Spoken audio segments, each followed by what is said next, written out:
अब राहुल कौन सी कैटेगरी हम लोग को लेनी है? Large and mid. Large and mid, ठीक है। अब लार्ज एंड मिड में जो क्वेश्चंस हैं वो तो एसबीआई और मोतीलाल के बारे में है। 3 स्कीमें जो आपको स्क्रीन पे दिखाई पड़ रही हैं वो इन्वेस्को, बंधन और आईसीआईसी है।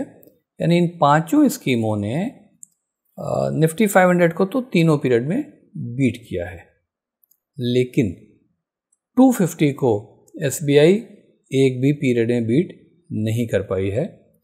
कंपेयर टू दैट मोतीलाल ने 2 पीरियड में और आईसीआईसीआई प्रूडेंशियल ने 2 पीरियड में बीट किया है। इन्वेस्को और बंधन ने तीनों पीरियड में लार्ज एंड मिड 250 को भी बीट किया है।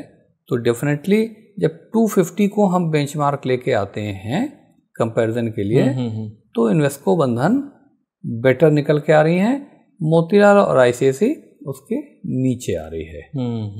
तो ये अब आपको ध्यान रखना पड़ेगा।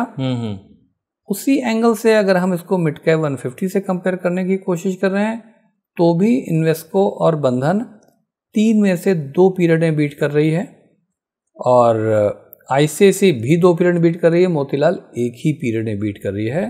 तो मुझे लगता है कि इन्वेस्को और बंधन पहली स्लॉट में दिखाई पड़ रही है based on this data analysis. Motilal और आईसीआईसीआई सेकंड में दिख रही है।